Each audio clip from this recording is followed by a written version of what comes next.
called pay for play. And some of these were really, really bad and illegal. If it's true, it's illegal. You're paying and you're getting things.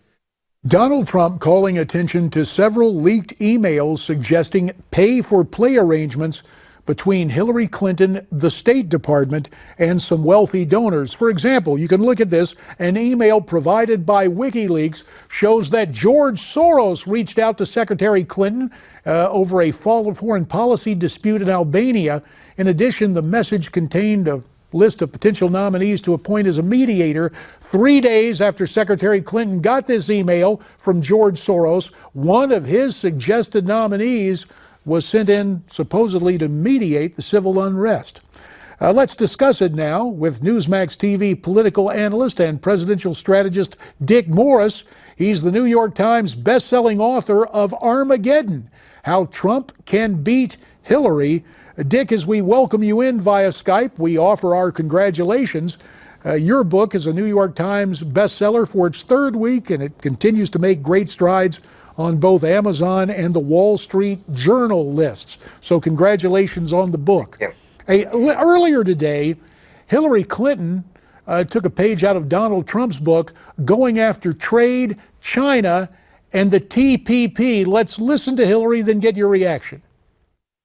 It is true that too often past trade deals have been sold to the American people with rosy scenarios that did not pan out.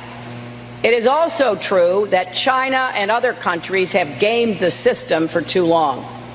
But the answer is not to rant and rave or cut ourselves off from the world.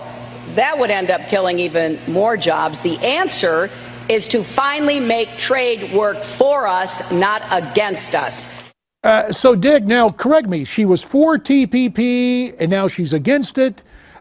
She and her husband got to where they were cozy with China. Now she's pointing this out. Does she believe we all have amnesia? What's the deal? She helped write the TPP, the Trans-Pacific Partnership, and she called it the gold-plated standard of trade agreements. Then when Sanders announced he was going to run against her, challenging her over that, she suddenly decided she was against it. And what she's obviously going to do is, if she's elected, say, I'm against it, and then in 5 minutes negotiate some cosmetic concessions and then say, well, my objections are now fully met. The important point about Hillary on trade is that before NAFTA, which she vigorously supported, the United States had a $2 billion trade surplus with Mexico. We now have a $75 billion trade deficit with Mexico.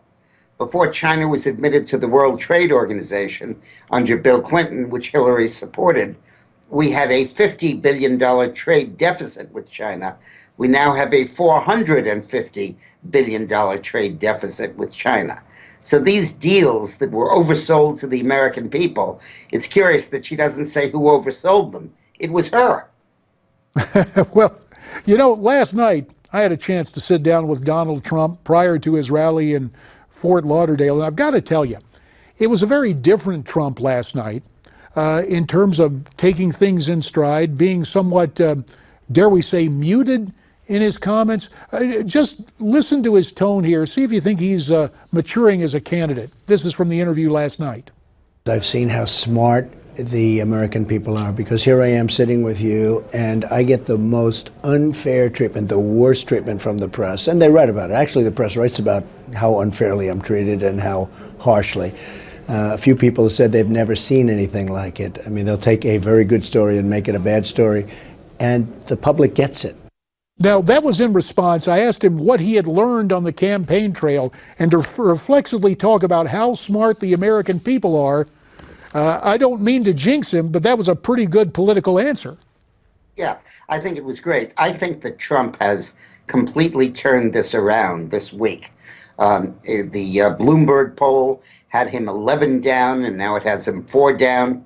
Rasmussen had him 8 down, now they have him 3 down. He, I think, has made emails, again, a central issue in the campaign. And he only made that one mistake about the Second Amendment, which was hardly a real mistake and just a misunderstood comment. And I think he's doing great. I think he's really hitting it now. And he's not coming in with these wild comments from no place. But the media is trying to write like he's dead. Time magazine has a cover. Is he planning to drop out of the race? Baloney. They would never do that to another candidate. This is simply because they're trying to spin that Trump is in trouble because of his statements and everything, which is old news. He's turned it around, and I think he's continuing to. Let me say about that pay for play. The Soros thing is not the most dramatic. The most dramatic was there was a Lebanese businessman who contacted Bill Clinton's chief of staff asking if he could be introduced to the U.S. ambassador to Lebanon. Bill's chief of staff called Uma, Hillary's chief of staff, emailed her, asked her to do it. She mailed back yes. He mailed back do it right away, and the meeting was arranged. And the Clinton Foundation donor gave $5 million to the foundation and pledged $1 billion for the Clinton Global Initiative. Quid pro quo. And that is flat out illegal. Let's go to the telephones now, see what our viewers have to say, Dick, at 1-877-Newsmax. First to Youngstown, Ohio. Let's welcome Tom to Newsmax Prime. Hi, Tom. How are you doing? Good. All I want to say is thank goodness for DirecTV, because they have an option on their system where you can eliminate certain stations, so when you're channel surfing, you don't have to see them. I have permanently eliminated CNN and MSNBC, and I'm just wondering, am I the only one in the country that has done that? Well, most of the people use that to eliminate porn, but, you know, you're kind of right there. Well, some might call that political porn, at least. Yeah. But this leads to a bigger question. Seriously, Tom brings up something. Will this be the year? Because for years, starting really with Spiro Agnew in Des Moines in 1970, we've talked about the nattering nabobs of negativism and big media. Is this the year, in terms of politics, where big media gets its comeuppance? Well, it certainly has been so far, and I think there's a good chance that it'll continue to do that. One of the big variants here is in the upcoming debates. Trump has said he'll participate, but only if there are fair moderators. And we all remember in the 2012 election when the issue came up of the Benghazi raid and whether Obama called it terrorism. And Romney said, you didn't. And Obama said, I did. And Candy Crowley, the moderator, jumped in and said, no, he did. And that ended the debate. In fact, he didn't.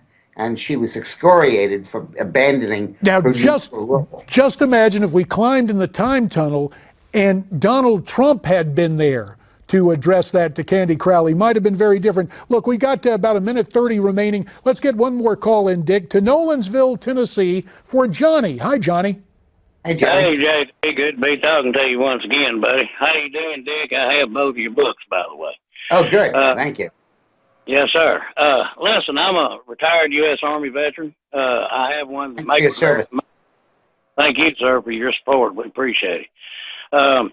Just a quick comment or two. Most everything I've noticed about under the Obama administration, most of the laws that he supported seem to work for the Muslims instead of against them.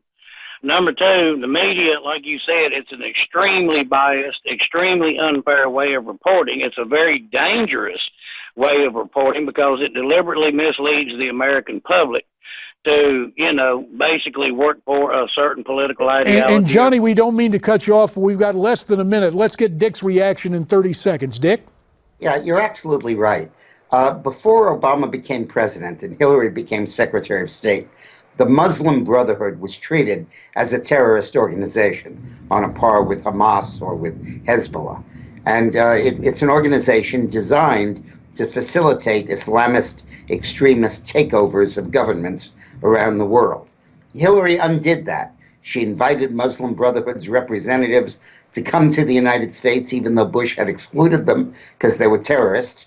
She welcomed them when they took over the government in Egypt before finally the country came to its senses and overthrew them. And we have to come to our conclusion. Unfortunately, Dick, we're out of time. We thank you for being here, and we thank you for watching tonight. We'll see you tomorrow night. Stay brave, stay free, stay tuned.